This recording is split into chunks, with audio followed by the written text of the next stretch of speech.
talking about why dating down is dangerous. So she's not going to tell you, but this is probably a situation that she had experience with a Brad.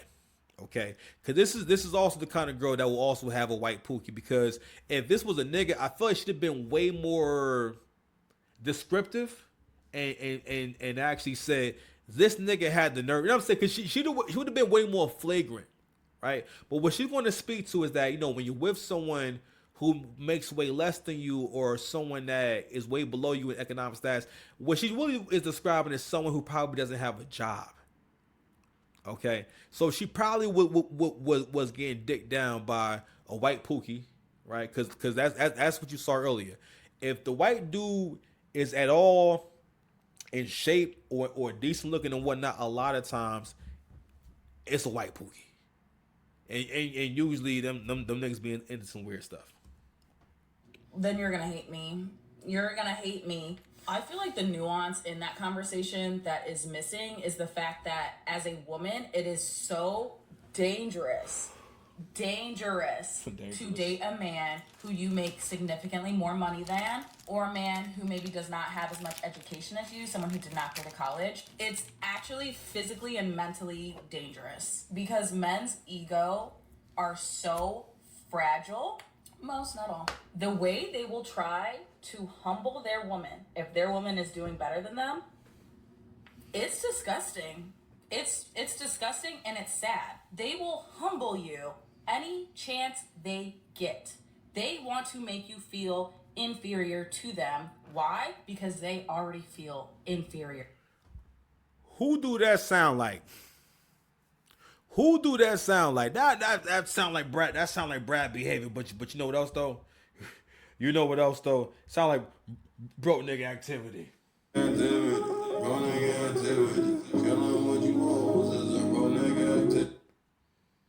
To you. Your success makes them feel like less than a man. Now, obviously, secure men, men that are doing well for themselves, they don't feel this way, I'm sure. But the insecure ones, they will beat the shit out of you. They will literally beat the shit out of you. They will neg you, they will make fun of you. What is ghetto gaggers? Okay, all Brads for the most part want to turn black women into ghetto gaggers on some level. I know what brand new theory on the spot. I'm just saying what that sound. That sound like ghetto gaggers. If you watch ghetto gaggers, yo, they you know they do the interview. They stay again. They neg them. That's a thing that white guys do. These are all white guy tactics and whatnot. Black men are mostly simps. Black men are mostly trying to impress you and look cool and smell good and get a haircut and whatnot. Brad is showing up with dirty white sneakers, okay, old jeans, old shirt, all right, and a big old smile. You know what I mean? Saying like, oh, I'm here for the free ride. And I'm like dead, and I'm dead ass though, dead ass. Like I'm showing y'all proof. I'm showing you what these niggas actually look like. She's describing a Brad, and she's not saying that it's a Brad. She just said they'll beat the shit out of you. Every black woman I've known, aside from my grandmother, their story is I was with this white man and we had kids together and he would beat the hell out of me. Most of the time, most non-black men that get into these relationships, a lot of times they have mental health problems. They are abusive at some kind of level, whether they act crazy or they are actually physically abusive. Like for the most part, only Western men at this point, if you really think about it, right? Only Western men don't be hitting their women at this point. Like that's such a foreign, that's such a crazy idea to us. I'm not saying you should, but like other parts of the world, it's the thing that people like actually do. They will make you feel embarrassed. They will make you feel ashamed because their ego is so fragile. And every successful moment you have is their ego breaking again. Simply put, it's not safe. Very simply put, it's not safe. And if you think that is elitist, I don't really know what to tell you. It's amazing to me that this only goes one way, right? So somebody asked me and they said, Anton, what do you think about? Because I guess DDG apparently said something, and don't quote me on this, but DDG apparently said, in order for a woman to be able to get with him, she has to make at least $60,000 a year or something like that. Now, I can't confirm nor deny that. Again, I'm just speaking based off. Well, I'm so proud of young black men. I mean, that's really not a lot of money, but I'm so proud of young black men because this is probably the first generation of young black men that got money that aren't like college graduates or white collar dudes and whatnot that actually think about, you know what? Let me just create, even if it's a stupid standard that's not going to help nothing. Let me at least say, you know what?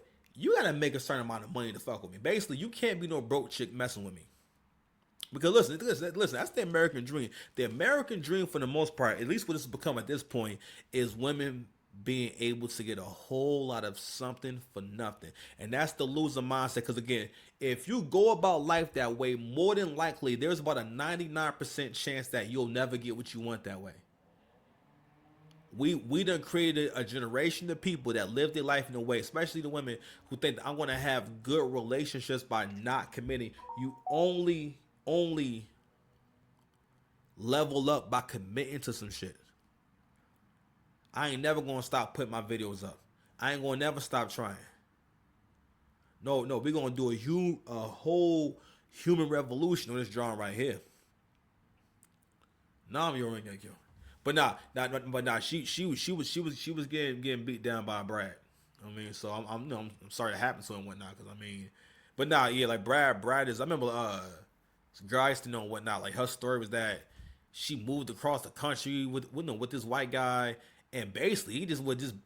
They had 2 kids together. He would be beating her while she was pregnant. Well, I mean, that's how she told the story. And basically, she had to run away and just take her kids and come back home. And I had another friend, you know what I'm saying, that I also smashed, that had the same situation where this guy was basically this beating her up, this abusing her in the house all the time. And they also had 2 kids, you know? So yeah, man. Yeah. But I think we spoke about this before, and I think I brought up the reference that CGA made in terms of the movie Disappearing Acts, where he talked about how class really matters in relationships and what that means. And at this point, you know, yes, I'm sorry. So we'll keep it there. So class really matters in relationships, and mean that. So in Disappearing Acts, the guy Wesley Snipes basically was, you know, he was from the bottom. He was from the hood. He was from, you know, he was in the middle of a divorce. You know, he already had a couple of kids. He couldn't hold down a job. He was drinking. He got fired for drinking on a job and everything. Then he also got Zora pregnant at the same time. She definitely did not have to get pregnant. I mean, I think he was trying to stay with her and stuff like that. He was just really kind of doing bad, and they still got together. And then she still went through with having these kids, and her family was like a middle class family. And when he goes to, you know, to visit them and everything, you know, it's this whole thing. It's this whole culture clash. And what we don't understand is that a lot of times we'll try to do this. We'll try to get with someone and then we want to elevate them. I mean, this is more likely to happen with black men and black women. You know what I'm saying, where like, all right, she thinks, all right, well, you're at this point. I want to go in this direction. All right, so I'll give myself an example. When I was younger, the way I thought was like, all right, yo, when I first figured out that I wanted to do an agency, and I figured out that was going to be the business that I did, I said, all right, great. I finally have a way to level up and increase my income and basically become a winner, right? Um, once I had that, I was able to maintain. How can I say? This like a certain fire about myself, right? And I felt like I had a new sense of purpose, you know, and a lot of people will never even get to that point. A lot of people will never even get to the point where they think that they can even do anything extraordinary, or that they can improve their situation. And it's mostly because like, yo, you see yourself as life is happening to you. No, life ain't happening to me. It's happening for me. You understand me? So, what I want to get to next? Oh yeah. Sorry, we're talking about mindset and stuff like that, and talking about dating down. So, what changed over time was that I wanted to be successful so I can be this kind of man that got this kind of respect from women. And over time, listen, the attention is nice and whatnot, but you have to grow to have the kind of ego where you feel like, nah, this supposed to happen. It's supposed to go down this way. Pause. You feel me? So let's go ahead and react to another video, man, before we go, man. Might have to dip out, man. I think no, I wanted to do this this is all right, so basically this is a situation where a stud calls the cops on her lover. All right.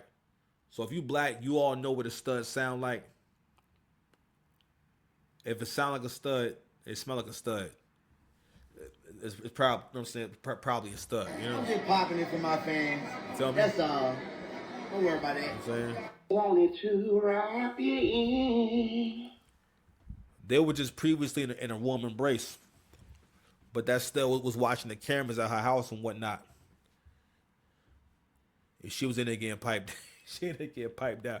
Yo, let me tell you something, yo. Like, women be living these crazy lives. Like, a lot of times, yo, if you see a woman in a relationship like with a stud, a lot of times they've already like either had kids or been with a lot of dudes, and they will still mess with other dudes too while they dating the stud. That's the part of the game they don't talk about. If that girl is at all bisexual, she got some dude that she be fucking with. Like, for the most part, if I had more of that killer instinct than one, I used to have a homegirl that I used to see and everything. Like if it was now, I'll probably be cracking her every time I see her. Cause I used to like see her, she would come by and kicking and stuff like that, and I always had the opportunity to crack. See, that's the thing about being a young nigga. Like, you don't have resources. Like, you don't even got your own spot. You know what I mean? Because that's what keeps you from having as much sex. Like, I never had as much sex as when I had my own spot. You know what I'm saying? Yeah. So it was an interesting time. I remember all these different situations we had where, like, you know, there was a time where, like, she came and met me at the Barnes and Nobles, and she calling her and saying, yeah, I called the store and asked them, like, you know, if they see you in there and stuff like that. And she was like really obsessive. And it was like this whole thing with like her always trying to keep her away from me. And she would still like come see me and stuff like that. And I was like such a good guy, which I'm always glad that I didn't make that bad call. Cause like, yo, either way, it wasn't up to me to interfere with their relationship to begin with, you know what I mean? And I shouldn't be a hindrance, you know. But not, listen, it took me a long time to get over that woman. Because for the longest time, that was the only time I was in a relationship and the person really catered to me and really cared about me. You know. But anywho,